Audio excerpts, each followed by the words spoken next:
దమ్మాయిగూడలో మామూళ్ళో జోరు. కొత్త కమిషనర్ రాకతో మాస్టర్ ప్లాన్ రోడ్లు అక్రమాలకు మళ్లీ జీవం. తెరవెనక భారీ ఒప్పందాలపై అనుమానాలంటండి. ఇక్కడిది హైదరాబాద్ ప్రజా సౌకర్యాల కోసం భవిష్యత్తు అవసరం కేటాయించిన మాస్టర్ ప్లాన్ రోడ్డు సైతం కబళించి సొమ్ము చేసుకుంటున్న అవినీతి తిమింగలాలకు దమ్మాయిగూడ మున్సిపల్ అధికారులు కొమ్ముగాస్తున్న ఆరోపణలు బలంగా వినిపిస్తున్నాయి.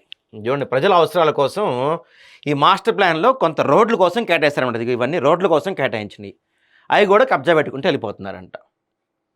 గతంలో ప్రజా ఫిర్యాదుతో నిలిచిపోయిన అక్రమ నిర్మాణాలు నూతన మున్సిపల్ కమిషనర్ వెంకటరెడ్డి రాకతో ఒక్కసారిగా తిరిగి ప్రారంభం కావటం వెనుక భారీ అక్రమ వ్యవహారం జరిగినట్టు అనుమానాలు బలపడుతున్నాయి. అదేంటి, గతంలో ఆగిపోయినాయి, కొత్త కమిషనర్ వస్తే ఇంకా వాటిపైన స్ట్రిక్ట్ యాక్షన్ తీసుకోవాల్సింది పోయి వాటిని రీస్టార్ట్ ఎలా చేశారు ఈయన?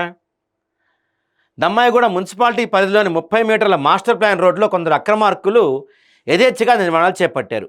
గతంలో పనిచేసిన కమిషనర్ నాగమణి, టీపీఓ శ్రీదేవిలు ఈ నిర్మాణాలకు అనుమతులు మంజూరు చేయడంపై తీవ్ర విమర్శలు వచ్చాయి.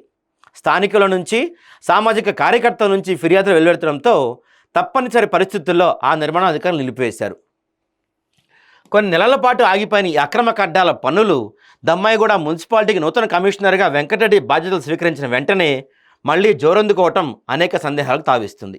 అధికారి మారగానే ఆగిపోయిన అక్రమ నిర్మాణాలకు తిరిగి జీవం ఎలా పోశారు అనేది ఇక్కడ తెర వెనుక $1 మిలియన్ ప్రశ్న. ఎందుకంటే నాకు తెలిసి గతంలో ఫిర్యాదు వచ్చిందని చెప్పి ఆపేస్తుంటారు. ఇప్పుడు కొత్త ఆయన వచ్చాడు కదా, ఈయన గట్టిగా మామూలు ఇచ్చుంటారు, తిరిగి స్టార్ట్ చేశారు. ఇదిగోండి.